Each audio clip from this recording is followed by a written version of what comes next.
الحمد لله الذي هدانا لهذا وما كنا لنهتدي لولا أن هدانا الله.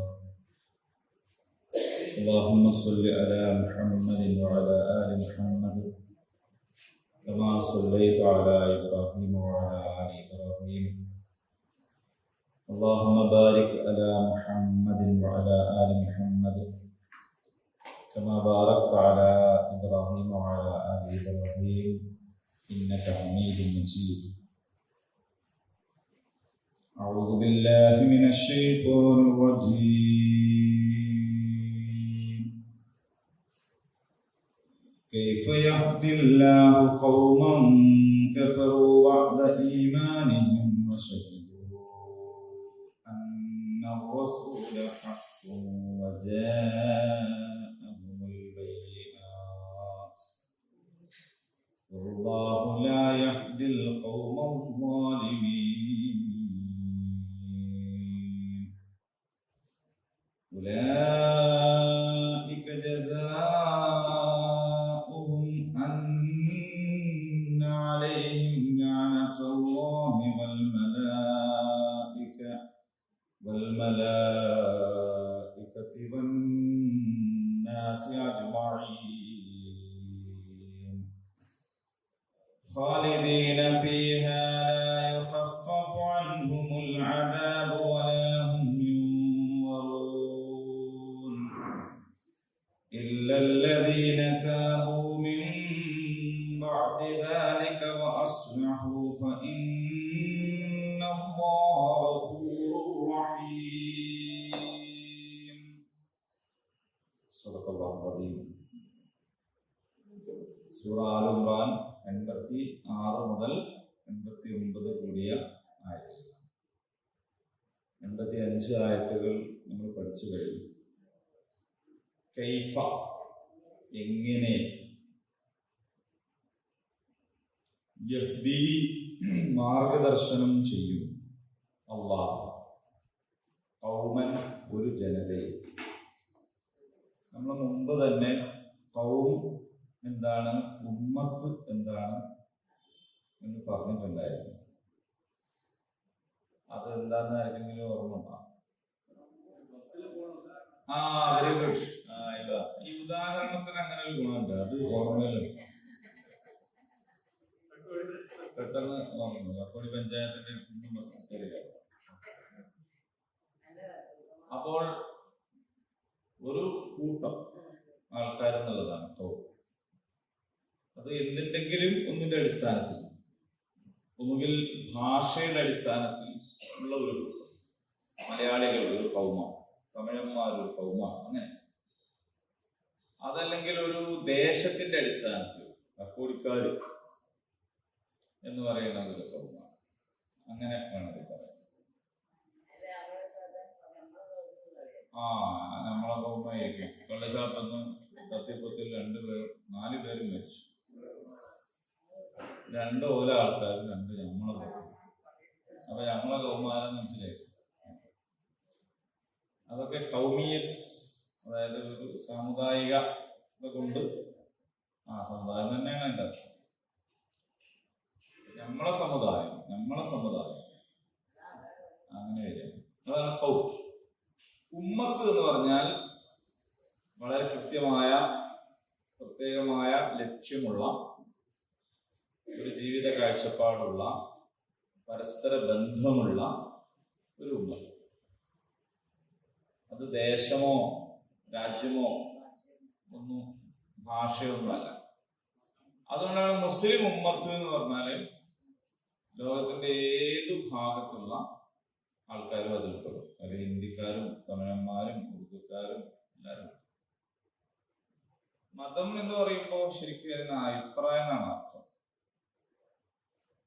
അതാണ് അദ്ദേഹത്തിന്റെ മതം എന്ന് പറഞ്ഞാൽ അദ്ദേഹത്തിന്റെ അഭിപ്രായം എന്നാണ്.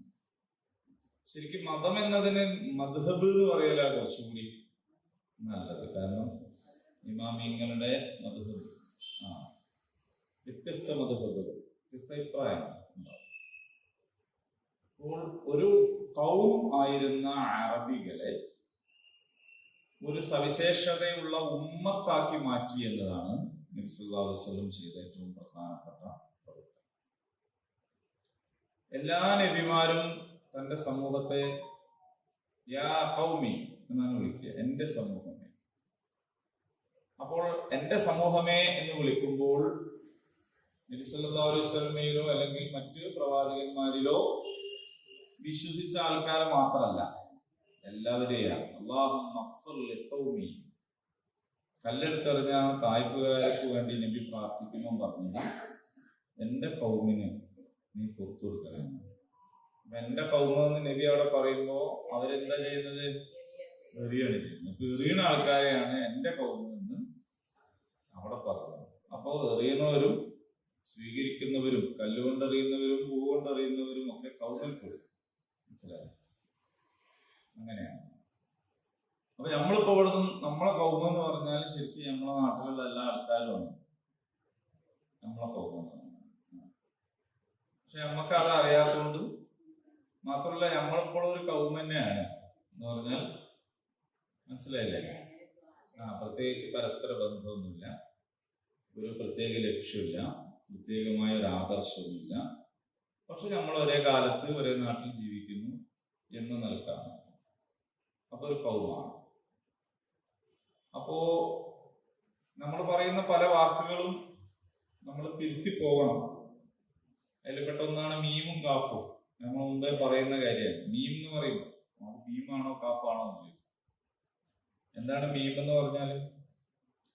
നമ്മൾ ഉദ്ദേശിക്കുന്നത് മീം എന്ന് പറഞ്ഞാൽ മുസ്ലിം, കാഫ് എന്ന് പറഞ്ഞാല് കാഫർ. നമ്മൾ കാഫർ എന്ന് ആരെ കുറിച്ചാണ് പറയുന്നത്? മുസ്ലിം അല്ലാത്ത ആൾക്കാരെ പറ്റി. യഥാർത്ഥത്തിൽ കാഫർ ഏറ്റവും കൂടുതൽ ഉണ്ടാവാൻ സാധ്യത എവിടെയാണ്? ഈ സമുദായത്തിനകത്താണ്, അല്ലെ? കാരണം എന്താന്ന് ചോദിച്ചാൽ, പിന്നെ ഈ കാഫർ ആകണമെങ്കിൽ ഒരാള് സത്യം അറിഞ്ഞ് നിഷേധിക്കണം. സത്യം തന്നെ അറിയാത്ത ഒരാൾക്ക് കാഫർ ആവാനുള്ള യോഗ്യതയില്ല. നന്ന ചുരുങ്ങിയ അല്ലെങ്കിൽ കൂടിപ്പോയാൽ ജാഹിലാവുകയുള്ളൂ. വിവരമില്ലാത്ത ഒരാൾ, അവിവേകിയായ ഒരാളിനെ പറയാൻ പറ്റും. പക്ഷെ അതേ സമയത്ത് കാഫർ ആകണമെങ്കിൽ എന്താണെന്ന് മനസ്സിലാവണം, എന്നിട്ട് നിഷേധിക്കും.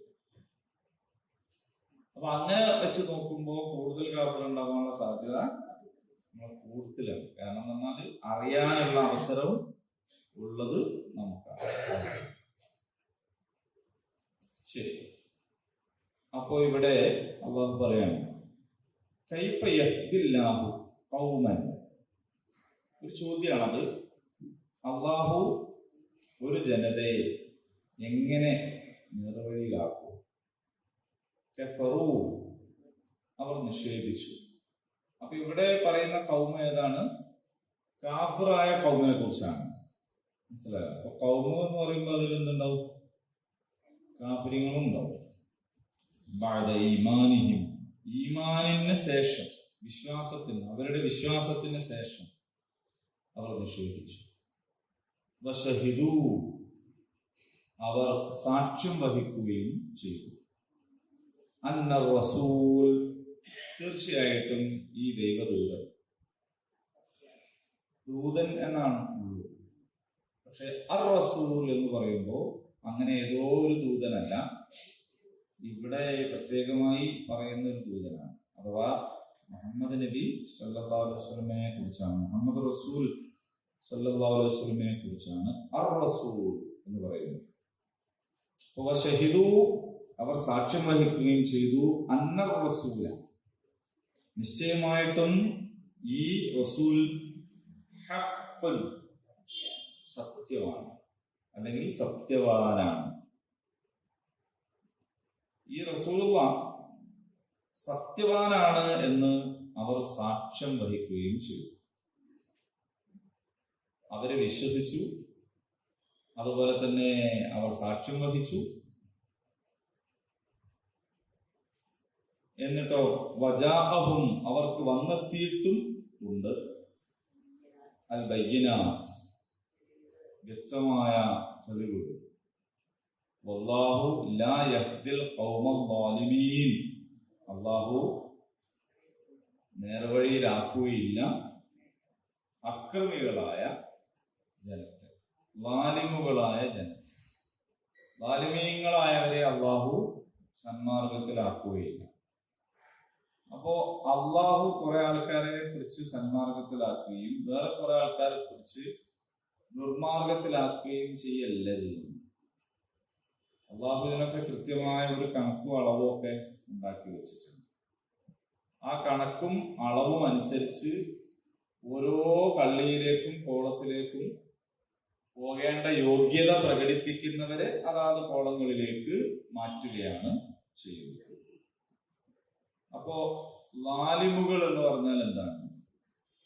ളുൽമ് ചെയ്യുന്നത്. ളുൽമ് എന്ന് പറഞ്ഞാൽ എന്താണ്? അക്രമം. ക്രമം എന്നതിന്റെ വിപരീതമാണ് അക്രമം എന്ന് പറയുന്നത്. ക്രമം എന്ന് പറയുന്നതിന്റെ വിപരീതമാണ് അക്രമം എന്ന് പറയുന്നത്. ഈ ക്ലാസ് കഴിഞ്ഞിട്ട് നിങ്ങൾ എല്ലാവരും വീട്ടിൽ പോയിട്ട് അടുക്കളയിൽ കയറിയിട്ട് നോക്കുക, അവിടെ ക്രമമാണോ ഉള്ളത് അക്രമമാണോ ഉള്ളത്. ബെഡ്റൂമിൽ പോയിട്ട് നോക്കുക, കൊലായിൽ പോയിട്ട് നോക്കുക, എന്താണ് ഉള്ളത് എന്ന് നോക്കുക. എന്ന് പറഞ്ഞാൽ അക്രമം എന്ന് പറഞ്ഞാൽ ക്രമം തെറ്റിച്ചു എന്നാണ്. അപ്പൊ ഓരോന്നും വെക്കേണ്ടടുത്ത് വെക്കണം എന്നാണ് അതിന്റെ അർത്ഥം. വെക്കേണ്ടടുത്ത് വെക്കാതിരിക്കലാണ് അക്രമം എന്ന് പറയുന്നത്. അത് സാധനങ്ങളാവാം, സ്ഥാനങ്ങളാവാം. സ്ഥാനങ്ങളുണ്ട്, ഓരോന്നിനും ഓരോ സ്ഥാനമാണ്. ഇപ്പൊ വാപ്പയും ഉമ്മയും മക്കളും ഉള്ളപ്പോ വാപ്പക്കും ഉമ്മക്കും ഒരു സ്ഥാനമുണ്ട്, മക്കൾക്കൊരു സ്ഥാനമുണ്ട്. ഈ ഉമ്മന്റെയും ബാപ്പന്റെയും ഉമ്മയും ബാപ്പയും ഉണ്ടാവും. ഓലത്ത് ഈ ഉമ്മക്കും ബാപ്പക്കും ഒരു സ്ഥാനം. അപ്പോ ഓരോന്നിനും അടുത്ത് വെക്കുമ്പോ ഓരോന്നിനും ഒരു സ്ഥാനമുണ്ട്. സ്ഥാനം തെറ്റിക്കാൻ പാടില്ല. ഇതിന്റെ പേരിലായാലും അത് അക്രമമാണ്. അത് അക്രമമാണ്. ഇന്നലെ എന്നോട് സുഹൃത്ത് പറഞ്ഞു, അവന്റെ സഹപ്രവർത്തകന്റെ ഭാര്യയും അവരുടെ സഹപ്രവർത്തകയാണ്. എന്ന് പറഞ്ഞാൽ ഓഫീസിൽ ഭാര്യ ഭർത്താവും. ശ്രീപം പറഞ്ഞു നോക്കി അവനടാ ഇങ്ങോട്ട് വന്നൊക്കെ പറഞ്ഞു. അപ്പൊ അത് ബാക്കിയുള്ള ആളുകൾക്ക് ഒരു ഇറങ്ങേറ് എന്താണെന്നത് ഇങ്ങനെ അവളോട് ഒരു ഫ്രണ്ട്ലി ചോദിച്ചു, ഞാൻ എന്താണെന്ന് അങ്ങനെ വിളിക്കുന്നു. ആ ഓന്നെ അടിയാൽ വിളിക്കണം. ഓനത് ആളുകൾ ഞങ്ങൾ ഒരേപോലെ തന്നെ ആണല്ലോ. അപ്പോ അതൊരു സ്വാതന്ത്ര്യബോധമായിട്ടാണ് അവർ പറയുന്നത്. ഞങ്ങൾ അങ്ങോട്ടും ഇങ്ങോട്ടും ഒരേ ബന്ധം, ലൈഫ് പാർട്ട്നേഴ്സാണ്. അവൻ എന്നെ ബഹുമാനിക്കും, ഞാൻ അവനെ ബഹുമാനിക്കും. ഓനെ ബഹുമാനിക്കണില്ലെങ്കിൽ ഞാൻ അവനെ ബഹുമാനിക്കില്ല. ഞാൻ പോവും, ഓനും പോവും. അതിനെ കുറിച്ചായി പറയും. ചില സ്ഥലത്ത് ഇങ്ങനെ ഉണ്ടാവാൻ പാടില്ല. എന്ന് പറഞ്ഞാല് ഓരോരുത്തർക്കും ഓരോ സ്ഥാനമുണ്ട്. നിങ്ങളുടെ വീട്ടിലെ സ്ഥാനം എന്താണെന്ന് ഖുർആൻ പറഞ്ഞിട്ടുണ്ട്. അർരിജാലു ഖവ്വാമൂന അലൻ നിസാ. അപ്പൊ കയ്യുമായിരിക്കണം, നേതാവായിരിക്കണം ഈ പറയുന്ന പുരുഷൻ. അത് സ്ത്രീ വിവേചനമല്ല. സ്ത്രീക്ക് എല്ലാവിധത്തിലുള്ള ബാധ്യതകളും ഒഴിവാക്കി കൊടുക്കലാണ്. സ്ത്രീ വിവേചനമല്ല. ഞാൻ ഈ റമദാനിൽ കേട്ട ഒരു നല്ലൊരു പോയിന്റ് പറഞ്ഞു. അതായത് പിന്നെ കേട്ടതാട്ടോ, നേരിട്ട് കേട്ടില്ല. അതെന്ന് വെച്ചാൽ ഈ റമദാനില് സ്ത്രീകൾക്ക് അശുദ്ധി ഉണ്ടെങ്കിൽ നോമ്പ് ഒൽക്കരുതല്ലോ. അപ്പൊ അതിനെക്കുറിച്ച് സാധാരണ പറയലെന്താ വെച്ചാൽ പിന്നെ റമദാൻ കഴിഞ്ഞിട്ട് 6 ദിവസം 5 ദിവസം 6 ദിവസമൊക്കെ പിന്നെ വേറെ നോക്കണം എന്നാണ് പറയാ. പക്ഷെ യഥാർത്ഥത്തില് ഈ പറയുന്ന കേട്ടെന്താന്ന് വെച്ചാല് ഇത് സ്ത്രീക്ക് മാത്രം കിട്ടുന്ന ഒരു ഗോൾഡൻ ചാൻസ് ആയിട്ടാണ്. അതെന്താന്ന് വെച്ചാല് ഇപ്പോ റമദാനിൽ ജീവിക്കുന്ന നമ്മള് ഏത് കാലാവസ്ഥയാണെങ്കിലും ഇപ്പൊ തന്നെ നോമ്പ് വെക്കണ്ടേ. പക്ഷെ ഈ പെണ്ണൊരുത്തിക്ക് നോമ്പ് കഴിഞ്ഞിട്ട് ഓക്ക് ഇഷ്ടമുള്ള കാലാവസ്ഥയിൽ ഇഷ്ടമുള്ള ദിവസം റമദാനാണ്. റമദാനെ നോൽക്കുന്ന അതേ നോമ്പ്, റമദാനിലെ അതേ പുണ്യം, റമദാനിലെ അതേ ശ്രേഷ്ഠതയാണ് ഇവർക്ക് പകരം നോൽക്കുന്ന ആൾക്കാർക്ക് കിട്ടുന്നത്. കാരണം ഇവരുടെ കാരണം കൊണ്ടോ ഇവര് വേണ്ടാന്ന് വെച്ചിട്ടോ അല്ല ഇത്. അപ്പൊ ഈ റമദാനിലൂടെ അവർക്ക് ജീവിക്കുകയും ചെയ്യാം. റമദാനൊക്കെ കഴിഞ്ഞിട്ട് അവർക്ക് ഇഷ്ടമുള്ള റമദാനാക്കാനില്ല. നമുക്ക് ആർക്കും അതിന് കഴിയില്ല. ഇഷ്ടമുള്ള റമദാനാക്കാൻ കഴിയില്ല. ചൂടത്താണെങ്കിൽ ചൂടത്ത് തന്നെ, തണുപ്പത്താണ് തണുപ്പത്തുള്ള പക്ഷെ ഈ ഗുണനെ സംബന്ധിച്ചിടത്തോളം ഹൈറുകാരികളെ സംബന്ധിച്ചിടത്തോളം അവർക്ക് അങ്ങനെ അല്ലാത്ത ഒരു ഇഷ്ടമുള്ള ഒരു സമയം ഡിസംബറിലാണ് ഇതാക്കാന്ന് വിചാരിച്ചാല് അന്നേരം റമദാനാക്കാൻ. മനസ്സിലായത്? ഒരു സംഗതിനെ നമ്മൾ എങ്ങനെ അപ്രോച്ച് ചെയ്യുന്നു എന്നുള്ളതിനനുസരിച്ചാണ്. വ്യത്യസ്ത മാസങ്ങളിൽ റമദാനാക്കാം. അപ്പൊ 6 നോമ്പാണെങ്കിൽ 6 നോമ്പ് ചൊവ്വാലിൽ തന്നെ വേണമല്ലോ. ആയിഷ റളിയല്ലാഹു പറയാറുണ്ടായിരുന്നു, എനിക്ക് കിട്ടാനുള്ള നോമ്പുകൾ ഞാൻ അടുത്ത റമദാനിന് മുമ്പായിരുന്നു വീട്ടിൽ എന്ന് പറഞ്ഞാൽ എന്ത് ചെയ്യാം, നല്ലത് പരമാവധി വേഗം. അത് ഏതൊരു ബാധ്യതയും ഏതൊരു കടവും അങ്ങനെയാണ്, വേഗം തീർക്കലാണ് നല്ലത്. പക്ഷെ കുറ്റമല്ല. അടുത്ത മാസം അങ്ങനെ നോക്കണം, ഒക്കെ നോക്കാം, അതിന്റെ അടുത്ത് സുന്നത്തൊക്കെ നോക്കാം. അങ്ങനെയല്ല. അങ്ങനെ ഉണ്ടായിരുന്നെങ്കിൽ ഈ പറഞ്ഞ ഹദീസിന്റെ അല്ലെങ്കിൽ ആയിഷ റളിയല്ലാഹു പറഞ്ഞതിന്റെ അർത്ഥം അവരൊക്കെ സുന്നത്തൊന്നും നോക്കില്ല എന്നായില്ല. അങ്ങനൊന്നും കിട്ടണം. അതെ, അതുകൊണ്ടാണ് ഈ പറഞ്ഞത്. അതുകൊണ്ട് ടീച്ചറെ അതെന്താ സംഭവം എന്ന് വെച്ചാല് ആയിഷ റളിയല്ലാഹു പറഞ്ഞിരിക്കുന്നു, എനിക്ക് നോറ്റ് കൂട്ടാനുള്ള ഇതൊക്കെ ഞാൻ ശഅബാനിലാണ് നോക്കല് എന്ന് പറഞ്ഞ അതിന്റെ അർത്ഥം എന്താ, റമദാൻ തൊട്ട് തലേ മാസം. അപ്പൊ അതിന്റെ അർത്ഥം അവരൊറ്റ സുന്നത്ത് നോക്കലില്ലായിരുന്നാണോ? അല്ല. അപ്പോ അവർക്ക് ഫർദ് വീട്ടാനുണ്ടായിരിക്കെ തന്നെ അവർ ചെയ്യാറുണ്ടായിരുന്നു. അറഫാ നോമ്പും അതേപോലെ മുഹറം നോമ്പത്തും ഒക്കെ നോക്കലുണ്ടായിരുന്നല്ലേ അതിന്റെ അർത്ഥം. അങ്ങനെ നോക്കാവുന്നതേ ഉള്ളൂ. അപ്പോ പിന്നെ കാരണം ഇത് ഫർദ് കഴിഞ്ഞിട്ട് സുന്നത്ത് എന്ന് പറയുമ്പോൾ ഇതിന്റെ കാര്യം എന്ന് വെച്ചാൽ ഇത് പിന്നത്തേക്ക് വെക്കാൻ അനുവാദം കിട്ടിയൊരു കേസായതുകൊണ്ടാണ്. മനസ്സിലാകാം. അല്ലാതെ നമ്മുടെ ഒരു തകരാറ് കൊണ്ടോ അശ്രദ്ധ കൊണ്ടോ ഇപ്പോ നമ്മള് എവിടെയോ കിടന്ന് ഉറങ്ങിപ്പോയി അസറിസ്കരിക്കാണ്ട് എന്ന് വിചാരിക്കാം, ക്ഷീണം കൊണ്ടാണ് എന്തായാലും ഉറങ്ങി. അങ്ങനെ ഉറങ്ങിപ്പോയാൽ പിന്നെ മഗ്‌രിബ് കൊടുത്തിട്ട് എണീക്കുകയാണെങ്കിൽ ആദ്യം അസറിസ്കരിച്ചു വേണം. അപ്പോഴാണ് എണീക്കുന്നത്, അപ്പൊ അസറിസ്കരിക്കുന്നത്, പിന്നെയാണ് ബാക്കിയെല്ലാം മനസ്സിലാക്കുക. അത് എങ്ങനെയാന്ന് വെച്ചാൽ നമ്മൾ ആ ക്രമത്തിൽ ചെയ്യണം. അതേപോലല്ല ഇത് നോക്കി പിന്നെ അപ്പൊ നമ്മുടെ വിഷയത്രേ ഉള്ളൂ. അപ്പോ എങ്ങനെയാണ് നമ്മളൊരു സാധനത്തിനെ സമീപിക്കുന്നതിനനുസരിച്ചാണ് കാര്യങ്ങൾ.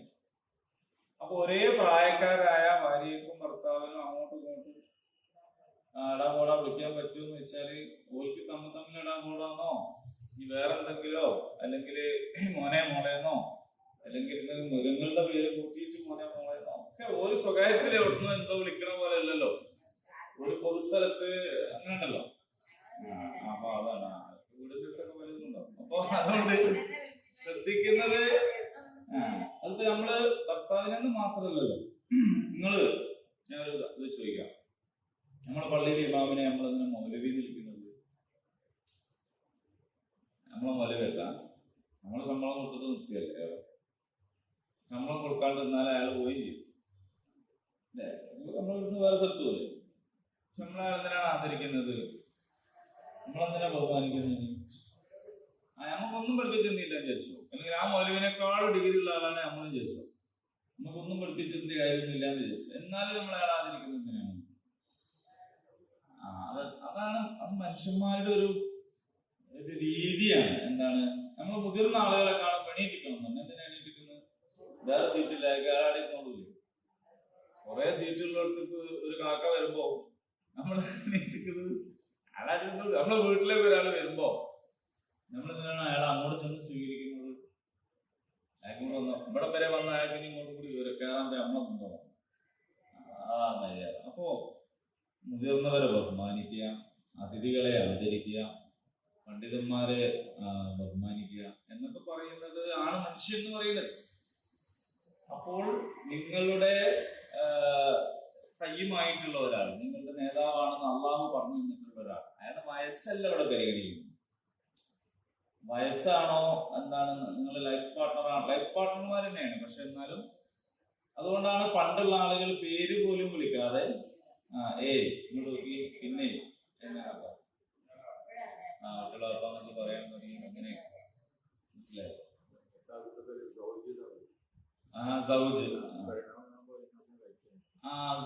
സൗജത്ത് ഇണ തന്നെയാണ്, ഇണക്ക് സംശയമൊന്നുമില്ല. പക്ഷെ ഈ പരസ്പരം കൂടുതൽ ബന്ധമാണെന്നുള്ളതുകൊണ്ട് ബഹുമാനിക്കേണ്ട എന്നില്ലല്ലോ. ഇപ്പൊ വാപ്പായിട്ട് വളരെ ഫ്രണ്ട്ലി ആണ് എന്ന് വാപ്പനെ എടാ വാപ്പ വിളിക്കും, അല്ല വിളിക്കുന്നവരുണ്ടാവും. പറഞ്ഞു ഏതെങ്കിലും അല്ല ആരെങ്കിലും ഒക്കെ അയൽവാസികളായിട്ട് ചിലപ്പോ ഉണ്ടാവും. ചിലപ്പോ ഉണ്ടാവും, എടാ വാപ്പാന്നുണ്ടാവും. പക്ഷെ എടാ വാപ്പാന്ന് വിളിച്ചു നോക്കിയാ പിന്നെന്താ ഇപ്പൊ അതിന്റെ ഒരു കഥ ഉള്ളത്? ശരിക്കും ഇക്കാക്കന്മാരെയും പേര് വിളിക്കരുത്. ഇക്കാക്കന്മാരെ പേര് വിളിക്കുന്ന പല ആൾക്കാരും നമ്മളെ കൂട്ടത്തിലുണ്ടാവും ഞാൻ വിചാരിക്കുന്നു.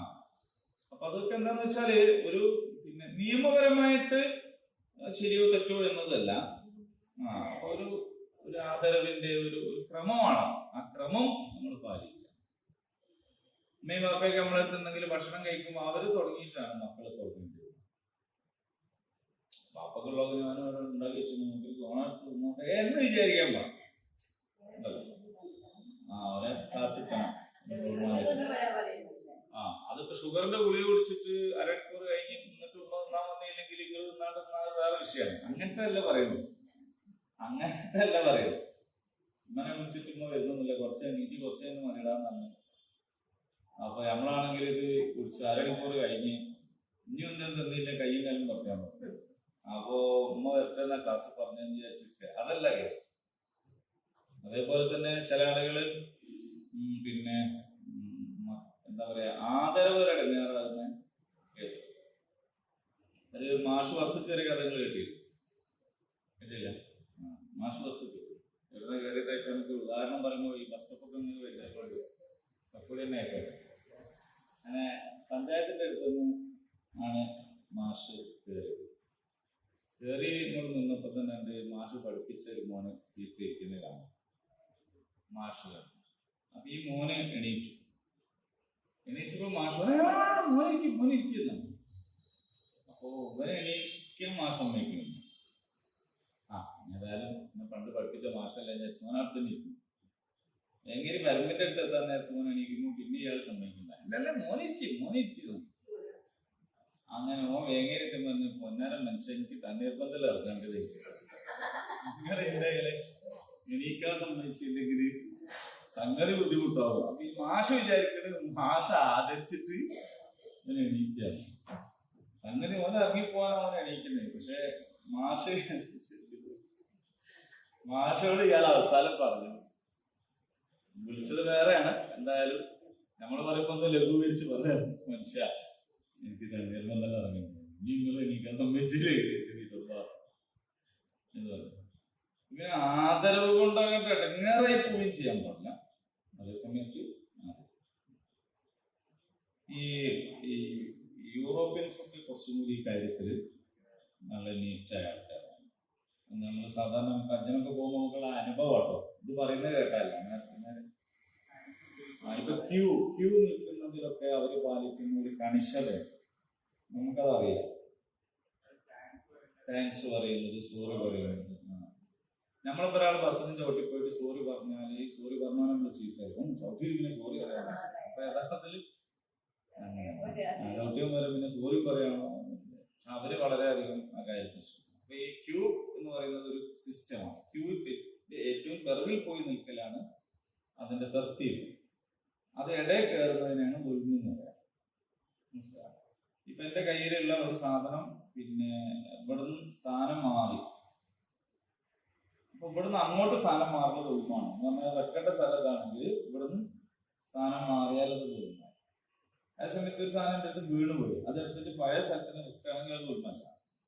കാരണം അത് വെക്കേണ്ടടുത്താണ് വെക്കുന്നത് എന്നുള്ളത്. അപ്പൊ വെക്കേണ്ടടുത്ത് സാധനമാണെങ്കിലും ആളെ ആണെങ്കിലും ഒക്കെ വെക്കേണ്ടിടത്ത് വെക്കുക എന്നതാണ് ക്രമത്തെ. വെക്കേണ്ടിടത്ത് അല്ലാതെ വെക്കലാണ് ദുൽമ്. മനസ്സിലായോ? അപ്പൊ സഹോദരിയെ വെക്കേണ്ടിടത്ത് അയൽവാസിയെ വെച്ചത് ദുൽമാണ്. സഹോദരി പോലെയാണെന്ന് പറഞ്ഞിട്ട് പെങ്ങളെ പോലെയാണെന്ന് പറഞ്ഞിട്ടില്ല, അത് ദുൽമാണ്. അപ്പൊ നിങ്ങൾ അടുക്കളയിൽ പോയിട്ട് നോക്കുക, ബെഡ്റൂമിൽ പോയിട്ട് നോക്കുക, കൊലയിൽ പോയിട്ട് നോക്കുക, എവിടെയാണ് ദുൽമ. പദം പറഞ്ഞപ്പോഴേ അത് എന്റെ എല്ലോ ഒന്ന് പറഞ്ഞുള്ളൂ. അപ്പോൾ ഇവിടെ എന്താണ് പറയുന്നത്? സത്യവിശ്വാസം സ്വീകരിച്ച ശേഷം വീണ്ടും സത്യനിഷേധികളായ ജനതയെ അള്ളാഹു എങ്ങനെയാണ് നേർവഴിയിലാക്കുക? അപ്പോൾ റസൂൽ സത്യവാനാണെന്ന് സ്വയം സാക്ഷ്യം വഹിച്ചവരാണ് അവർക്ക് അറിയാത്ത പ്രശ്നമൊന്നുമില്ല. അവർക്ക് വ്യക്തമായ തെളിവുകൾ വന്നെത്തിയിട്ടുണ്ട്.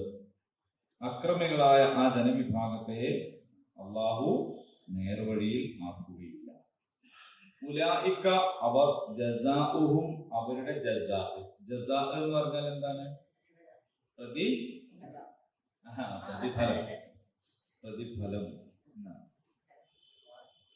ഫ എന്നുള്ള അക്ഷരമില്ല മലയാളത്തിൽ, പക്ഷെ നമ്മൾ പറയല് ഫ എന്നാണ്.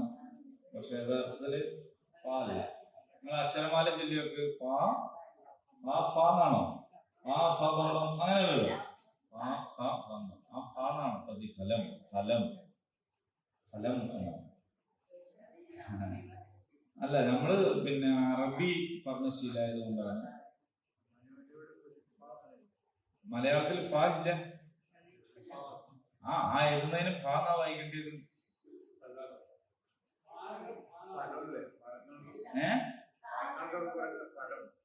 ഫലകം എന്നാ പറയുന്നത്. ഫലകം, പ്രതിഫലം. അത് വേറെ. അപ്പൊ തിരുവനന്തപുരത്തുകാർ ഭരണിന്റെ ഭാഗത്ത് വരെ ഫ എന്നാ പറയുന്നത്. ഫാരിയാന്ന് പറഞ്ഞു. ഭാരവാഹികൾ എന്നൊക്കെ പറയും. അത് ഭാഷയിൽ എല്ലാം അനുവദനീയാണ് കേട്ടോ. എന്തും പറയാം, നമുക്ക് മനസ്സിലായാൽ മതി എന്നാണ്. ഭാഷ എന്താണ്? നമുക്ക് മനസ്സിലാവാനാണ് ഭാഷ. നായനാര് ഓർമ്മ ഉള്ളവർക്കാണ് ഓർമ്മ ഉണ്ടാവുന്നത്. അദ്ദേഹം നമ്മൾ പറയും പോലെ പറഞ്ഞു നോക്കിയാൽ ഒരു രസം ഉണ്ടാവും. അപ്പോഴോ അത് ചോദിക്കുമ്പോഴാണ് എന്റെ ഒരു വാമൊഴി വഴക്കം. അതിന്റെ ഇപ്പൊ നമ്മളെ എം എം മണിന്റെ സംസാരം സ്റ്റൈലിഷ് ആയിരുന്നെന്ന് വെച്ചാൽ അതിനൊരു അല്ലേ ഒരു നാടൻ സ്റ്റൈൽ. ചിലപ്പോ തോന്നിയ ദിവസമൊക്കെ പറഞ്ഞാണെങ്കിലും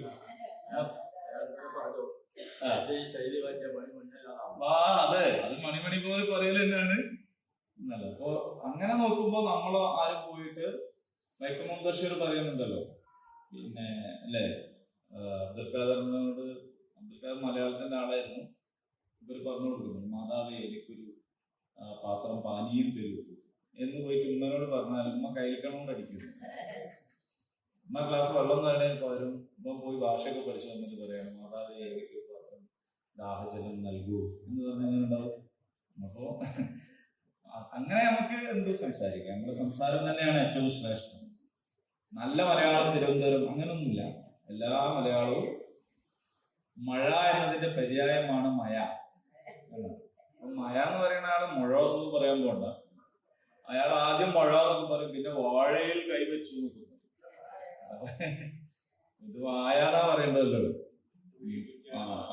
അപ്പൊ ഇതൊക്കെ ആവും. പക്ഷെ ശരിക്കും പറഞ്ഞു നോക്കിയാലെങ്കിൽ ഫലം എന്നാണ് മലയാളത്തില്. അപ്പോൾ പ്രതിഫലം എന്ന് പറഞ്ഞിടത്താണ് ഉലൈക ജസാഉഹും അവരുടെ പ്രതിഫലം. പക്ഷെ മലയാളത്തിൽ അങ്ങനെ തന്നെ എഴുതുക. അല്ലേ? പിന്നെന്താ?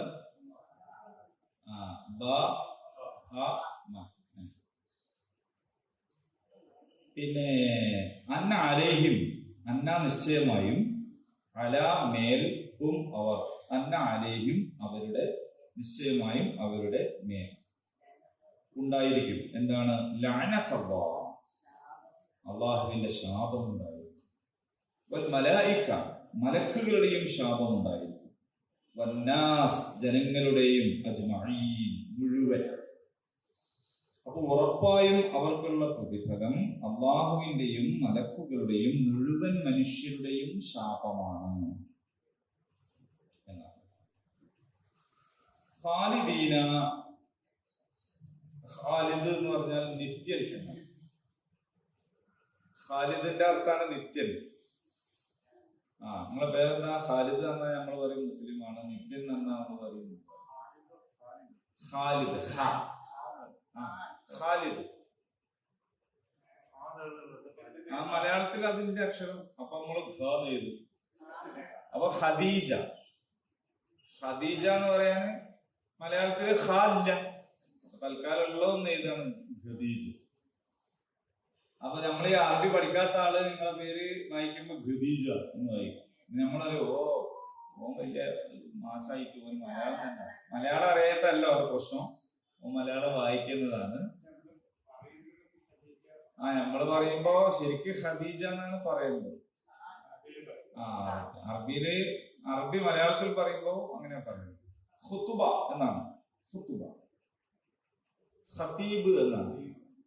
നമ്മള് ഖതീബ്, നമ്മള് കത്തി അടിക്കുന്ന കത്തി അടിക്കുന്നത്, പക്ഷെ അങ്ങനല്ല. ശരി, ഖുതുബ പറയുന്ന ആളാണ് ഖതീബ്. അപ്പൊ അങ്ങനെ കുറെ ആള് പഠിച്ചു നോക്കിയിട്ട് പിന്നെ അവസാനം നഖം എന്ന് പറയാൻ പറ്റും. അത് മലയാളത്തില്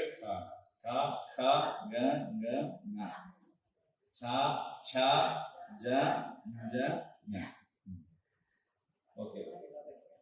അപ്പോ ഖാലിദീന ഫിഹാ, ഖാലിദീന അവരെന്നെന്നും വസിക്കുന്നവരാണ്. ഖാലിദിന്റെ ജംആണ് ഖാലിദീൻ.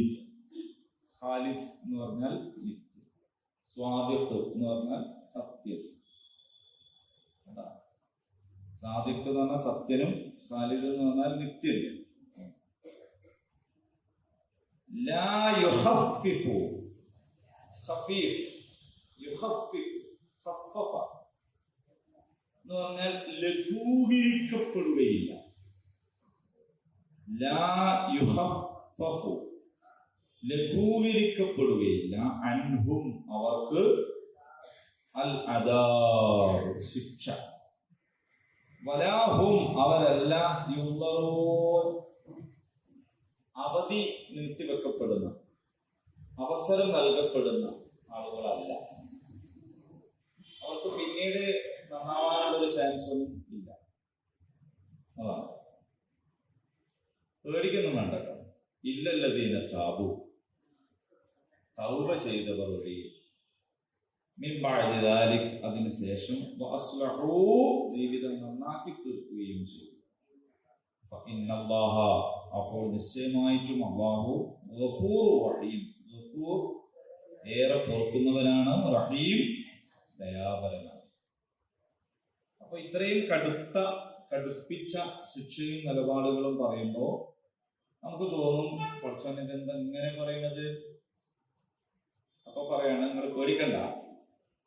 പേടിക്കണ്ടെന്ന് പറഞ്ഞില്ല, പക്ഷെ പേടിക്കണ്ടെന്ന് അതിൻ്റെ അകത്ത് മനസ്സിലാക്കാൻ കഴിയും. ഇല്ലല്ലദീന താബു, താബ പശ്ചാത്തപിച്ചു, തൗബ പശ്ചാത്താപം, തുബ് പശ്ചാത്തപിക്കുക, തുബു നിങ്ങൾ പശ്ചാത്തപിക്കുവിൻ. അങ്ങനെയാണ്. തൗബത്തൻ നസൂഹ് നിഷ്കളങ്കമായ പശ്ചാത്താപം. ഇന്നഹു കാന തവ്വാബ, അള്ളാഹുവിനെ കുറിച്ച് പറയാണ്, നിശ്ചയമായും അവൻ ഏറെ പശ്ചാത്താപം സ്വീകരിക്കുന്നവനാണ്. നമ്മളെ മാതിരിയല്ല, അല്ല, നമുക്ക് മറക്കാൻ കഴിയില്ല. പക്ഷെ അള്ളാഹു പെട്ടെന്ന് തന്നെ പുറത്തു കൊടുക്കും. നമ്മളിപ്പോ ഒരാള് സോറി പറഞ്ഞാലും, എന്നാലും ഈ അന്ന് അങ്ങനെ പറഞ്ഞാൽ നിലയിൽ അല്ലേ, എന്നാലും ഈ അന്ന് എന്നെ കല്യാണം വിളിച്ചില്ലല്ലോ, എന്നാലും എന്നോട് നീ അങ്ങനെ കാട്ടിയല്ലോ, അല്ല ഞാൻ നിങ്ങളോട് സോറി, അല്ല ശരി, പ്രശ്നമൊന്നുമില്ല കേട്ടോ, മനസ്സിലങ്ങനെ ഒന്നുമില്ല. പിന്നെ കുറെ വർത്താനൊക്കെ പറഞ്ഞു, പിന്നെ എന്നാലും ഈ അപ്പൊ പിന്നെ ഇവനത് ഓർമ്മ. അപ്പൊ ഇത് ഏച്ചു കൂട്ടിയാൽ മുളച്ചിരിക്കും എന്ന് പറഞ്ഞ പോലെ അതിങ്ങനെ പിന്നെയും നമ്മളിങ്ങനെ, പിന്നെ ഒരു 5-6 കൊല്ലം കഴിഞ്ഞിട്ട് പിന്നെ അത് വേറെ എന്തെങ്കിലും ഒരു സംഗതി ഉണ്ടായാലും എനിക്ക് പെട്ടെന്ന് അറിയാം, ഈ അന്ന് നന്നായിരുന്നു, ഈ അന്ന് വെറുതെ പറഞ്ഞാണ് എന്നാണ്. ആ 6 കൊല്ലത്തെ വല്ല കംപ്ലീറ്റ് കാര്യങ്ങൾ ഒറ്റ വാക്കുകൊണ്ട് നമ്മൾ എന്ത് ചെയ്യും? ക്യാൻസൽ ചെയ്യും. പിന്നെ ഇങ്ങനെ പറഞ്ഞതും തിരുത്തിയതും മാപ്പാക്കിയതും എല്ലാം കൂടി അവസാനം വരെ നമ്മൾ തെറ്റുമ്പോൾ എടുത്തു പറയും. 18 കൊല്ലം കഴിഞ്ഞിട്ടാണ് ഡിവോഴ്സിനെ കുറിച്ച് ചർച്ച വരുന്നത്. അപ്പോ സംസാരിക്കാൻ ഇരുന്ന് നോക്കിയാല് ഡിവോഴ്സ് ചെയ്യാൻ ആലോചിച്ച് അന്ന് മുതലുള്ള അല്ല പറയാം, തുടക്കം തന്നെ പെണ്ണാണാൻ പോയ അന്ന് മുതലുള്ള പറയും. എന്നാൽ ഈ കാക്ക കാണാൻ പോയപ്പോഴേ ആ പ്രശ്നം പിന്നെ വേണ്ടെന്ന് വെച്ചാൽ പോരേലോ എന്ന് ചോദിച്ചിട്ട് കാര്യമില്ല. അപ്പോ തെറ്റുകുറ്റങ്ങള്, അപ്പൊ മക്കള് 3 ഉണ്ട് ഇതിൽ പറഞ്ഞു കളിക്കുന്നു. അപ്പൊ ഇതിന്റെ ഇടയിൽ കാണാൻ പോയാന്ന് മുതലുള്ള ദോഷങ്ങളെല്ലാം പറയും. അപ്പൊ ഞാൻ പറയുന്നത്, ശരിക്കും ഇവരെ ഇതിന്റെ ഇടയ്ക്ക് എത്രയോ കുറുക്കപ്പെടലുകളൊക്കെ കഴിഞ്ഞിട്ടുണ്ടാവും, സാരില്ലാന്ന് വെച്ചിട്ടുണ്ടാവും. പക്ഷെ എന്നാലും നമ്മൾ അക്കൗണ്ടിൽ നിന്നത് ഡിലീറ്റ് ചെയ്താലും മറ്റൊരു ഉണ്ടാവും, ബിന്നില്ല, എന്താണ് റീസൈക്കിൾ ബിന്നിൽ മാറ്റില്ല, അതാണ് കിടക്കും. ഒരാവശ്യം വരുമ്പോൾ അതുകൊണ്ട് നിർത്തിട്ട് യഥാർത്ഥത്തില് നമ്മൾ ഡിലീറ്റ് ചെയ്ത് കഴിഞ്ഞാൽ റീസെറ്റിന് പോയിട്ട് അവിടെ നിന്ന് ഡിലീറ്റ് ചെയ്ത് കളയാം. ഇങ്ങോട്ട് എടുക്കാൻ കിട്ടാത്ത കോലത്തിലാക്കണം. അപ്പൊ ഒരാളോട് പുറത്തു കൊടുക്കുക, വിട്ടുവീഴ്ച ചെയ്യാൻ അഫൂവ് കാണിക്കുക എന്ന് പറഞ്ഞാൽ അത് പിന്നെ പെൻഡിങ് ഫയലിലേക്കല്ല മാറ്റേണ്ടത്. പൂർണ്ണമായിട്ടും അത് മാറ്റി അങ്ങനെ ഒരു സംഭവമേ ഇല്ലാത്ത രീതിയിലാക്കണം. അള്ളാഹ് അങ്ങനെയാണ് ചെയ്യുക. അള്ളാഹു അങ്ങനെയാണ് ചെയ്യുക. അതുകൊണ്ട് ഖാലിദ് ബിൻ വലീദ് റളിയല്ലാഹു അൻഹു പ്രമുഖനായ സ്വഹാബിയായി മാറി. ഉഹുദ് യുദ്ധത്തിൽ മുസ്ലിങ്ങൾ പരാജയപ്പെടാൻ വരെ കാരണം ഖാലിദ് ബിൻ വലീദ്. അത്രയാണ് നിങ്ങൾ ആലോചിച്ചപ്പോൾ നബിയൊക്കെ വിഷമിച്ചൊരു സമയമാണ്.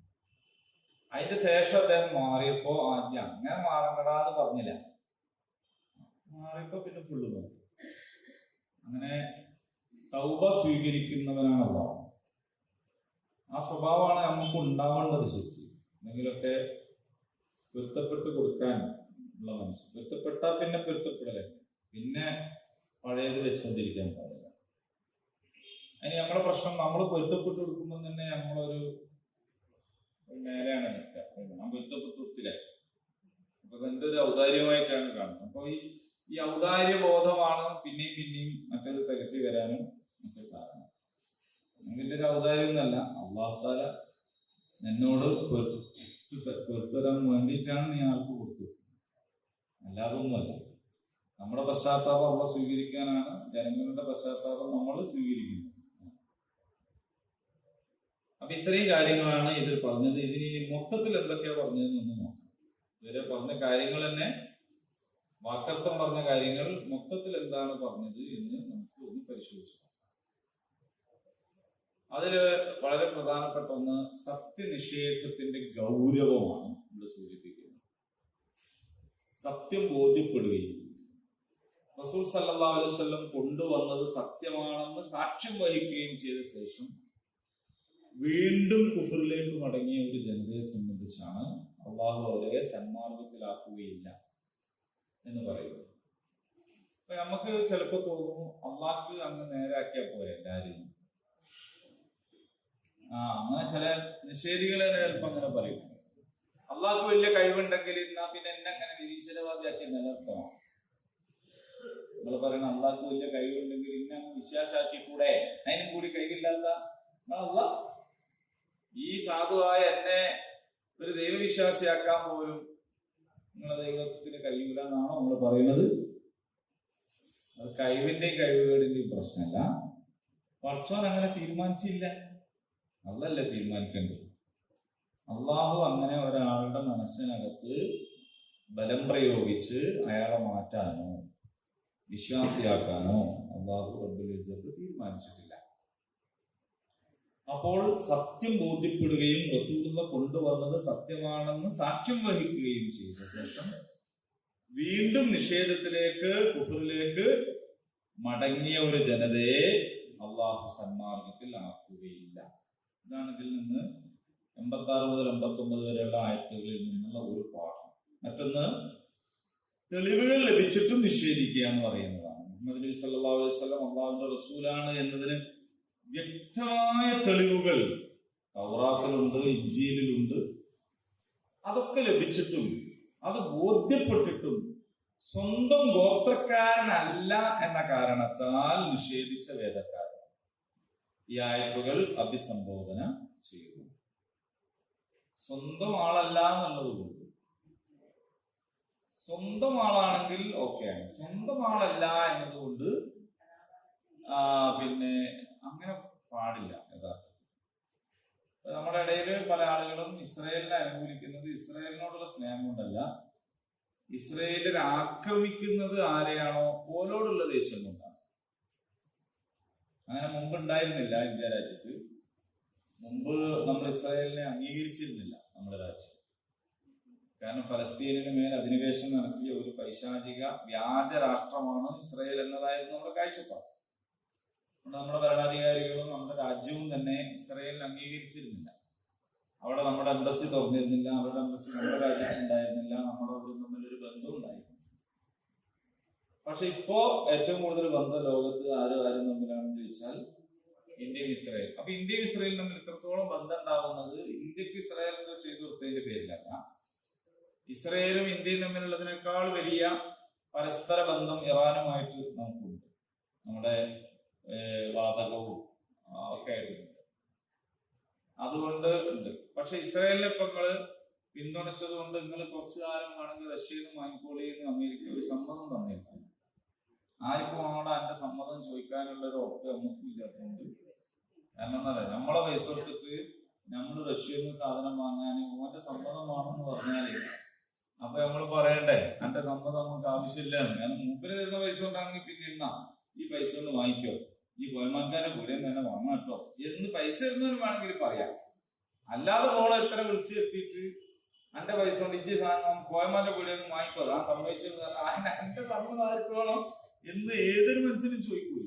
പക്ഷെ അതിന് ഒരു സാധനം വേണം, ബ്ലാങ്കറ്റുള്ള അതില്ലാതായി പോയാൽ പിന്നെ ഒരു രക്ഷയില്ല മനുഷ്യൻ. അപ്പൊ ഈ ഇസ്രയേലിനോടുള്ള സ്നേഹം കൊണ്ടല്ല, ആരെയൊക്കെയാണ് ഇസ്രയേൽ തകർക്കുന്നത് അവരോടുള്ള വിദ്വേഷമാണ് ഇങ്ങനെ ഒരു കാര്യം ഉണ്ടാകുന്നത്. അപ്പൊ ഈ ഇങ്ങനെയൊക്കെയുള്ള നിലപാടുകളാണ്. ഗോത്രം, വംശം, ഇത് മനുഷ്യന്റെ ആദ്യകാലം മുതലേ ഉള്ളതാണ്. അത് തുടങ്ങിയത് ആരാന്നറിയോ? സാക്ഷാൽ ശൈത്താനാണ്. അങ്ങനെ തീ കൊണ്ടാണ്, അങ്ങനെ മണ്ണുകൊണ്ടാണ്, അതിനോട് ഞാൻ അംഗീകരിക്കൂല. അല്ലാണ്ട് വേണമെങ്കിൽ ഇബ്ലീസിനെ തീ കൊണ്ട് പഠിച്ചു, തീ കൊണ്ട് തന്നെ പഠിച്ച വേറെ ഏതെങ്കിലും ഒരുത്തരം സുജൂദ് ചെയ്യാൻ പറഞ്ഞാൽ ഇബ്ലീസ് അങ്ങ് ചെയ്തോളൂ. പക്ഷെ ഇത് അപ്പൊ അതൊരു കുറച്ചിലായിട്ട് ഉച്ചനീചത്വം, ജാതീയത പറയാം. ശരി. പിന്നെ പൊതുവായ ഒരു തത്വം, ഇതൊരു പ്രത്യേക ജനവിഭാഗത്തിന് മാത്രമല്ല, ഇത് ആ കാലത്തെ മുനാഫിക്കുകൾക്ക് മാത്രം ബാധകമായ ഒരു സംഗതിയല്ല. ഇത് എല്ലാ കാലത്തും, ഏതു കാലത്തും സത്യം ബോധ്യപ്പെട്ടിട്ടും അത് അംഗീകരിക്കാൻ തയ്യാറാകാത്ത എല്ലാവർക്കും ബാധകമായ ഒരു പൊതു തത്വമാണ്. എന്ത്? അള്ളാഹുവിനെ അറിഞ്ഞുകൊണ്ട്, റസൂലിനെ മനസ്സിലാക്കിക്കൊണ്ട് അതിനുശേഷവും അംഗീകരിക്കാതിരിക്കുകയും അതിനെ നിഷേധിക്കുകയും ചെയ്യുക എന്ന ആൾക്കാരെ അള്ളാഹു സന്മാർഗത്തിലാക്കുക എന്നുള്ളത് ഒരു പൊതുവായ തത്വമാണ്.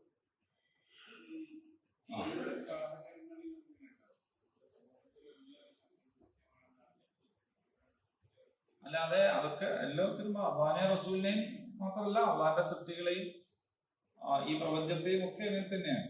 നമ്മളൊരു കാര്യം സത്യമാണെന്ന് മനസ്സിലാക്കിയിട്ട് അതിനെ നിഷേധിക്കരുത്. പക്ഷെ ഇന്നത്തെ ഒരു സത്യത്തിന്റെ അവസ്ഥ എന്താന്നുള്ളത് നമ്മള് ഈ വാർത്താ ചാനലൊക്കെ കാണുമ്പോഴേ നമ്മളുടെ നേതാക്കന്മാർക്കോ അവതാരകർക്കൊന്നും പറയുന്ന ഒരു കാര്യം സത്യമായിക്കണം എന്ന് യാതൊരു നിർബന്ധമില്ല. നിർബന്ധമില്ല എന്ന് മാത്രമല്ല, അങ്ങനെ ഒരു ആവശ്യം തന്നെ ഇല്ല. മനസ്സിലായോ? അപ്പൊ അവരങ്ങ് പറയും. അങ്ങനെ പറയുമ്പോ അത് ശരിയല്ലല്ലോ എന്ന് പറഞ്ഞിട്ട് തെളിവ് കാണിച്ചു കൊടുക്കുമ്പോ അപ്പൊ വേറെന്തോ എന്ന് പറയും. നിങ്ങൾ കാണലുണ്ടാവുമായിരിക്കും ഈ ചാനലൊക്കെ.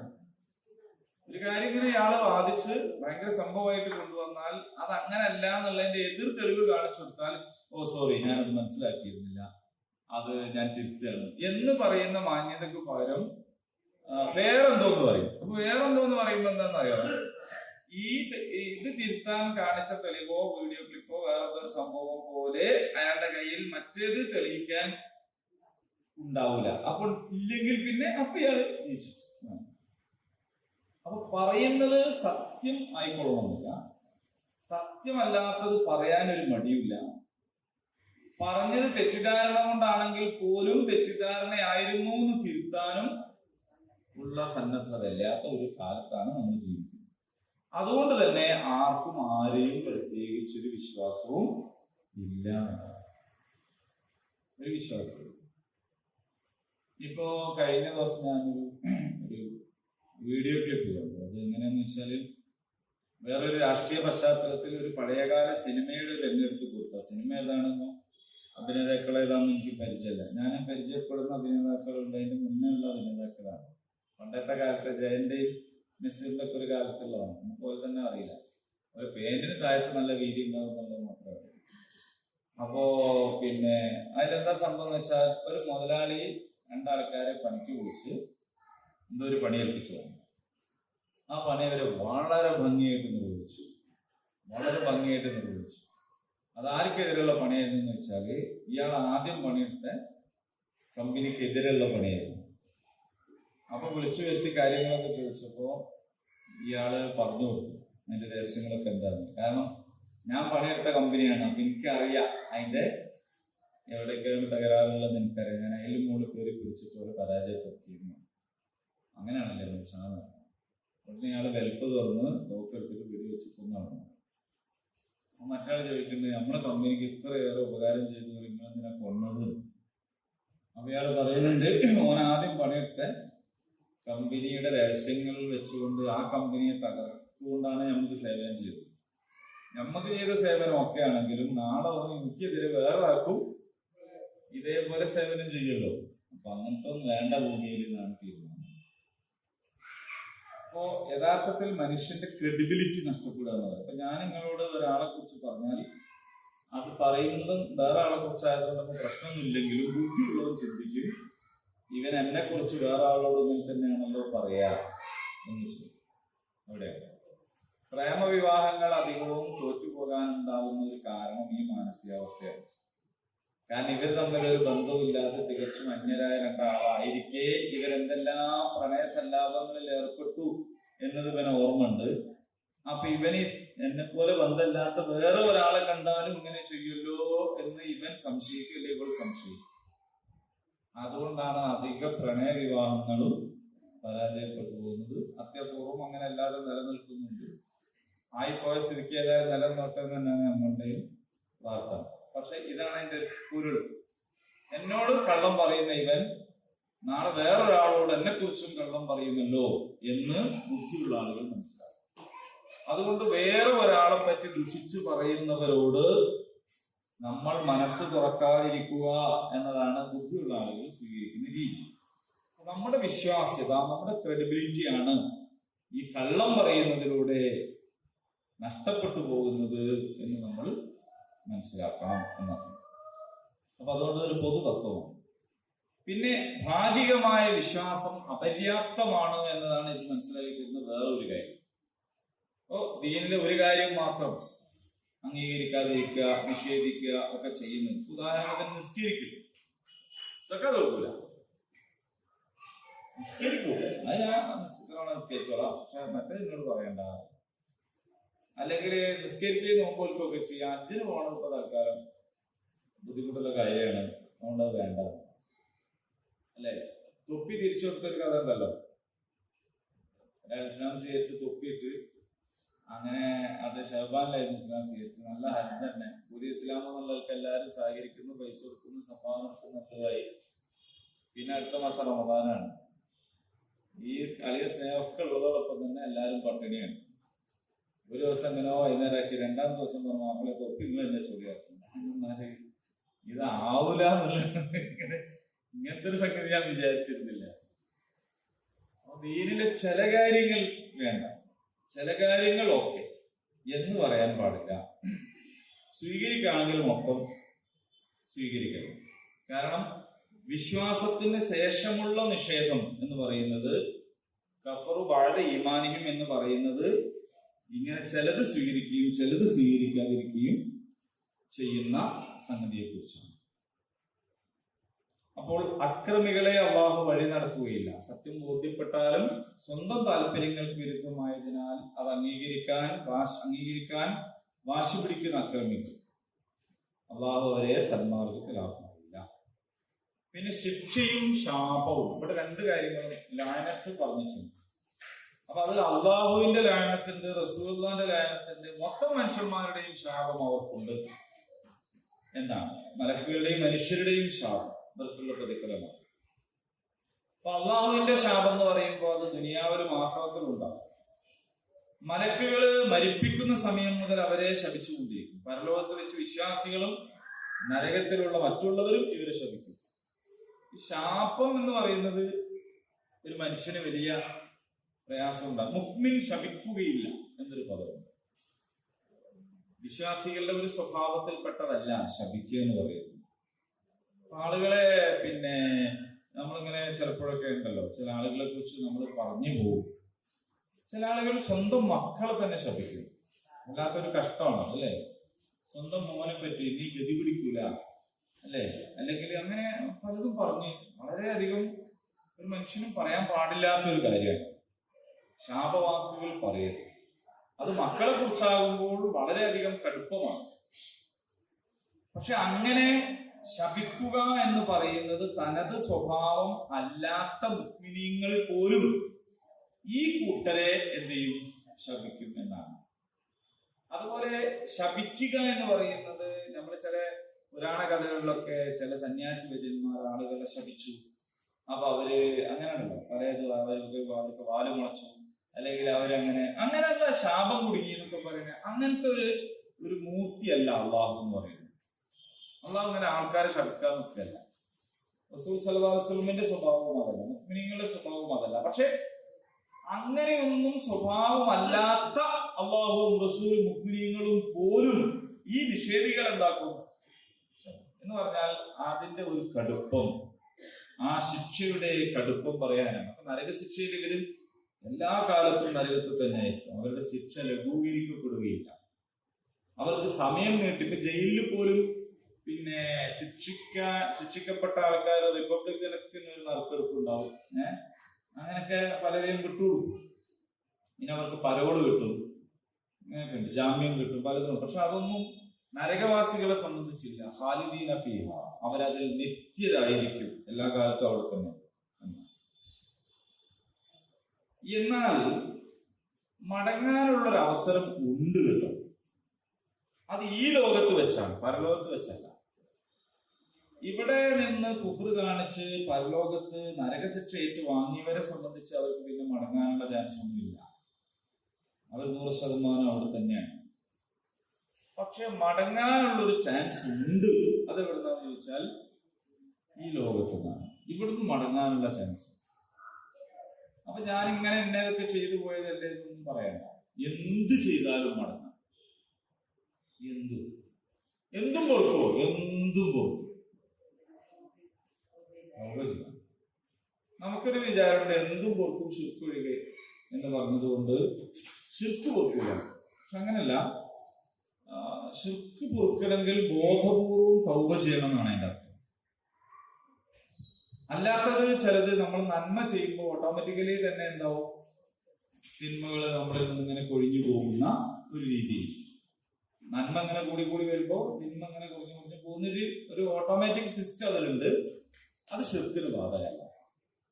ശിർക്ക് ചെയ്ത ഒരാളെ സംബന്ധിച്ചിടത്തോളം അയാള് കുറേ നന്മ ചെയ്തതുകൊണ്ട് ഈ ശിർക്ക് എന്താവൂല, ഇല്ലാണ്ടാവൂല, പൊറുക്കപ്പെടുക. ശിർക്ക് പൊറുക്കപ്പെടണമെങ്കിൽ ബോധപൂർവം തൗബ ചെയ്യണം. പടച്ചവനോട് പറയണം, അള്ളാഹിനോട് ഏറ്റു പറയണം. തൗബ സ്വീകരിക്കപ്പെടാൻ എന്തൊക്കെ വേണം? തെറ്റ് ചെയ്തുകൊണ്ടിരിക്കുന്നതിൽ നിന്ന് പൂർണ്ണമായി ഒഴിവാകണം. പിന്നെ ആ തെറ്റ് ആവർത്തിക്കാതിരിക്കണം. പിന്നെ ആ തെറ്റ് ചെയ്യുകയില്ല എന്ന് പ്രതിജ്ഞ ചെയ്യണം. സൃഷ്ടികളോട് ചെയ്തു പോയ തെറ്റുകൾ അവരോട് തന്നെ പൊരുത്തപ്പെടിക്കണം. സൃഷ്ടികളോട് ചെയ്തത് സൃഷ്ടികളോട് തന്നെ പൊരുത്തപ്പെടിക്കണം. അയൽവാസികളോടും നാട്ടുകാരോടും മഹലിലുള്ളവരോടും ഒക്കെ എന്തെങ്കിലുമൊക്കെ ചെയ്ത് എന്നിട്ട് വൈകുന്നേരം പടച്ചവനോട് പോയിട്ട് പൊരുത്തപ്പെട്ട് തന്നെയെന്ന് പറഞ്ഞിട്ട് കാര്യമില്ല. അപ്പൊ ആളുകളോടുള്ളത് അവരോട് തന്നെ. ഈ 3+1 ഉപാധികൾ പണ്ഡിതന്മാര് തൗബക്ക് വെച്ചിട്ടുണ്ട്. അങ്ങനെ നിങ്ങൾ തൗബ ചെയ്യുകയാണെങ്കിൽ നിങ്ങൾ ശിർക്ക് ചെയ്തതും അള്ളാഹു പൊറുക്കും, വ്യഭിചരിച്ചത് അള്ളാഹു പൊറുക്കും, എന്തെല്ലാം കുറ്റങ്ങൾ ചെയ്തിട്ടുണ്ടോ അതൊക്കെ അള്ളാഹു പൊറുക്കും. ഒരാളും അള്ളാഹുവിന്റെ കാരുണ്യത്തിൽ നിരാശപ്പെടരുത്. ഞാൻ ഏതായാലും ഇങ്ങനായി, ഇനിയിപ്പോ അങ്ങനെ പോട്ടെ എന്ന് വെക്കണ്ട. എന്നെ കുറിച്ച് ആർക്കും അറിഞ്ഞിടാത്തോണ്ടാ ഞാൻ മഹാലമ്പ് കളിച്ചാലാണ്, ആയിക്കോട്ടെ, അള്ളാഹു പൊറുക്കും. അപ്പൊ ഏതൊരു കുറ്റവും ഏതൊരു വഹ്ശിന് പുറത്തു കൊടുത്താൽ ആർക്കാ പുറത്തു കൊടുക്കാത്തത്? അബൂ സുഫിയാനൊക്കെ ആരായിരുന്നു അല്ലെ? ഹിന്ദു ആരായിരുന്നു? അവർക്കൊക്കെ തൗബ ചെയ്യാൻ കഴിഞ്ഞിട്ടുണ്ട്. മടങ്ങി വന്നിട്ടുണ്ടെങ്കിൽ നമ്മുടെ ജീവിതത്തിൽ എന്ത് തെറ്റ് ചെയ്താലും പേടിക്കേണ്ടതില്ല, ആരോട് ഏറ്റവും പറയണ്ട. അതായത് ഇസ്ലാമിന്റെ ഒരു പ്രത്യേകത. നമ്മുടെ പള്ളിയിൽ ഒരു കുമ്പസാരക്കൂടില്ല. ക്രിസ്ത്യാനികളൊക്കെ ആണെങ്കിൽ അവർ ചെയ്തു പോയ പാപം ആരോട് പോയിട്ട് പറയണം? അച്ഛനോട് പോയിട്ട്. അച്ഛൻ ഇങ്ങനെ ചെവി വെച്ച് കേൾക്കും. അപ്പൊ അച്ഛനോട് വരി പറയണം.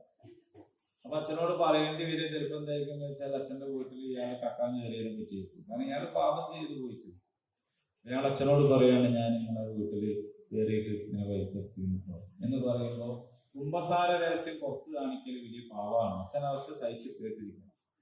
അപ്പൊ ഈ അച്ഛന് ഇയാളോടുള്ള ഒരു മാനസികാവസ്ഥ നിങ്ങൾ ആലോചിച്ചു. അച്ഛന്റെ ഒരു പ്രധാനപ്പെട്ട മുതല് കെട്ടി വന്ന ഒരാളാണ്. അല്ലെങ്കിൽ അച്ഛന്റെ പെങ്ങളെ ഉപദ്രവിച്ചതാണ് ഇയാൾ ചെയ്ത പാവം. എന്നിട്ട് ആ അച്ഛനോടാണ് ഇയാൾ നിങ്ങളെ പെങ്ങളെ ഞാനിങ്ങനെ കൊണ്ടുപോയിട്ട്.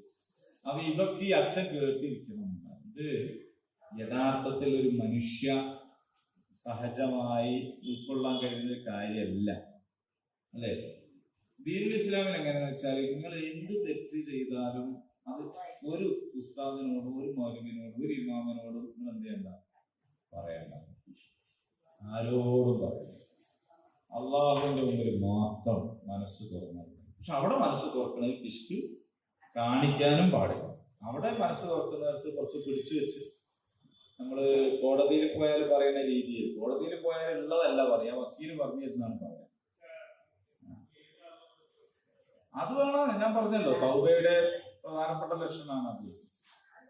പക്ഷെ അത് പിന്നെ എന്താണെന്ന് വെച്ചാൽ ബാധ്യതകളുമായിട്ട് ബന്ധപ്പെട്ടതാണ്, ബാധ്യതയായിട്ട് ബന്ധപ്പെട്ടു. അപ്പൊ ഞാൻ നിങ്ങളെ പറ്റി ഒരു തെറ്റിദ്ധാരണ വെച്ച് പുലർത്തിയിരുന്നു എന്ന് വിചാരിക്കും. അതിപ്പോ നിങ്ങളോട് ഒന്ന് പറഞ്ഞോളൊന്നുമില്ല. കാരണം അത് ഞാൻ നേരത്തെ പറഞ്ഞ പ്രശ്നം അതിലുണ്ടാവുക. അത് പറഞ്ഞാലും എന്നാലും ഇന്നെ പറ്റി അങ്ങനെ വിചാരിച്ചില്ലേ എന്നൊരു സാധനം നടക്കാം. അത് പറയണ്ട. ആ സമയത്ത് നിങ്ങൾക്ക് ഞാനെന്തും തരാനുണ്ടെങ്കിൽ അത് തരണം. അല്ലെങ്കിൽ അയാളോട് ചുരുങ്ങിയത് പറയെങ്കിലും വേണം. ഞാൻ നിങ്ങളെ വീടിന്റെ അടുത്ത് ഇങ്ങനെ വർത്താൻ പറഞ്ഞിട്ടുമ്പോഴൊക്കെ കുപ്പിന്റെ മൂടി ഇങ്ങനെ അയച്ചിട്ട് പല പ്രാവശ്യം കടല ഇങ്ങനെ തിന്ന് ഒരുപാട് അറാമിന്റെ പള്ളലായി പോയിട്ട് എത്ര കടലാണ് എടുത്തത് എന്നൊന്നും ഇപ്പൊ എനിക്ക് ഓർമ്മയില്ല. അപ്പൊ അത്രയും കടല തിരിച്ചു തരാനൊന്നും കഴിയൂല. അപ്പോ ഒരു ടേസ്റ്റ് വെക്കാൻ വേണ്ടിയിട്ടൊന്നല്ല മുന്തിരി അടച്ചത്. അങ്ങനെ നിൽക്കുമ്പോ എല്ലാം ഇങ്ങനെ അടച്ചു തന്നെ അങ്ങനെ കുറെ പോയിട്ടുണ്ട്. അപ്പൊ നിങ്ങൾ പൊരുത്തപ്പെടണം എന്ന് പറയല്ലാതെ വേറെ ലക്ഷ്യമൊന്നും. അല്ലെങ്കിൽ നിങ്ങളെ കുറിച്ച് ഞാൻ പലരോടും അപവാദം പറഞ്ഞു പോയി. ആരോടൊക്കെ പറഞ്ഞെന്നോ എത്ര പറഞ്ഞെന്നൊന്നും എനിക്ക് ഓർമ്മയില്ല. അപ്പൊ പൊരുത്തപ്പെടുന്നു അങ്ങനെയൊക്കെ ഉണ്ട്. പക്ഷെ അതുകൊണ്ടാണ് ആളുകളോട് തെറ്റ് ചെയ്യാതിരിക്കുകയാണ് വേണ്ടത്, ജാഗ്രത പുലർത്തണം എന്ന് പറയുന്നത്. പിന്നെ ഈ ആയത്തുകളിൽ പറയുന്നത് ജീവിതം നന്നാക്കി മടങ്ങുന്നവരോട് അള്ളാഹുവിന്റെ ഒരു പ്രതികരണം എന്താണ്? രണ്ട് വാക്കാണ് പറഞ്ഞത്. ഒന്ന് ഗഫൂറാണ് എന്നാണ്, മറ്റൊന്ന് റഹീമാണ് എന്ന് പറഞ്ഞാൽ അള്ളാഹു ഞാൻ നേരത്തെ സൂചിപ്പിച്ചതുപോലെ തെറ്റുകൾ ഒഴിവാക്കി മടങ്ങാൻ വിചാരിക്കുന്ന ആളുകളോട് പിന്നീട് എന്ത് ചെയ്യൂല, പഴയ തെറ്റിനെ കുറിച്ച് ഉള്ള ഒരു സംഗതി ഉണ്ടാവുക. അപ്പൊ ഗഫൂറാണ്, റഹീമാണ്, കാരുണ്യം. റഹീം എന്ന് പറയുന്ന ആ വാക്കും റഹ്മാൻ എന്ന് പറയുന്ന വാക്കും തമ്മിൽ വ്യത്യാസം. റഹ്മാൻ എന്ന് പറയുന്നത് എല്ലാവർക്കും കരുണ ചെയ്യുന്നവൻ എന്ന നിലക്കാണ്. പക്ഷെ ആ കരുണ തൽക്കാലമാണ്, താൽക്കാലിക കരുണയാണ് റഹ്മാൻ. എന്ന് പറയുമ്പോൾ ഒരാൾക്ക് ദേഷ്യം പിടിക്കുക. ഈ ദേഷ്യം പിടിക്കുക എന്ന് പറയുന്നത് എപ്പോഴും ദേഷ്യം പിടിക്കാൻ കഴിയില്ല. ദേഷ്യം പിടിക്കാനേ പറ്റൂ, പിന്നെ ദേഷ്യം പോകും. ചില ആൾക്കാർക്ക് പിന്നെ പെട്ടെന്ന് തന്നെ പിന്നെ ദേഷ്യം പിടിച്ചു എന്ന് വരാം. പക്ഷെ ഒരു ദേഷ്യം പിടിച്ചത് ഇങ്ങനെ നിലനിർത്താൻ കഴിയില്ല. അങ്ങനെ കഴിയില്ല. അതുകൊണ്ടാണ് ദേഷ്യം പിടിച്ചിട്ട് പിന്നെ വേഗം നമ്മളെക്കാൾ പോയിക്കളയുന്നത്. കാരണം ആ ദേഷ്യത്തിന്റെ ചൂട് തണുക്കണ്ട വിചാരിച്ചിട്ടാണ്. അങ്ങനെയുള്ളത് വേഗം ദേഷ്യം പിടിച്ചിട്ട് ഇറങ്ങി പോകണം എന്താന്ന് വെച്ചാൽ പിന്നെയാണ് നന്നായി ദേഷ്യം. അപ്പൊ അത് ബഹുമാനാണ്. അതേ സമയത്ത് അപ്പൊ കാരുണ്യം ആ രണ്ടർത്ഥത്തിലുണ്ട്. അതുകൊണ്ടാണ് ബിസ്മില്ലാഹി റഹ്മാൻ റഹീം എന്ന് പറയുന്നത്. റഹീം എന്ന് പറയുന്നത് എല്ലാ കാലത്തും നിലനിൽക്കുന്ന കാരുണ്യമാണ്. അപ്പൊ ഈ രണ്ടർത്ഥത്തിലും അള്ളാഹു അവന്റെ കരുണ ചൊരിയുന്നുണ്ട്. ഇല്ലല്ലദീന ചാബൂ മിൻ ബഅദി ദാലിക വഅസ്ലഹൂ ഫഇന്നല്ലാഹ ഗഫൂറുർ റഹീം. അല്ലാഹു സുബ്ഹാനഹു വ തആല ഉപകാരപ്രദമായ വിജ്ഞാനം നമുക്ക് വർദ്ധിപ്പിച്ചു തരുമാറാകട്ടെ. ഉപകാരമില്ലാത്ത അറിവിൽ നിന്ന്, ശമനമില്ലാത്ത രോഗങ്ങളിൽ നിന്ന്, വീട്ടിൽ തീർക്കാൻ കഴിയാത്ത കടബാധ്യതകളിൽ നിന്ന്, മരണസമയത്തെയും ഖബറിലെയും നരകത്തിന്റെയും ശിക്ഷകളിൽ നിന്ന് നമ്മയും നമുക്ക് പ്രിയപ്പെട്ട എല്ലാവരെയും കാത്തുരക്ഷിക്കുമാറാകട്ടെ. റഹ്മാനായ റബ്ബ് ലോകത്തെമ്പാടുമുള്ള മുസ്ലിം ഉമ്മത്തിന് പരസ്പര ഐക്യവും സൗഹൃദവും സ്നേഹവും സർവസമ്മതമായ ഒരു നേതൃത്വത്തെയും നൽകി അനുഗ്രഹിക്കുമാറാകട്ടെ. എല്ലാ ശൈഥില്യങ്ങളിൽ നിന്നും പിളർപ്പുകളിൽ നിന്നും സംഘട്ടങ്ങളിൽ നിന്നും സംഘടനകളിൽ നിന്നും സംഘർഷങ്ങളിൽ നിന്നും ഈ ഉമ്മത്ത് മുസ്ലിമിനെ അള്ളാഹു കാത്തുരക്ഷിക്കുമാറാകട്ടെ. اللهم ربنا تقبل منا انك انت السميع العليم وتب علينا انك انت التواب الرحيم. ربنا اتنا في الدنيا حسنه وفي الاخره حسنه وقنا عذاب النار.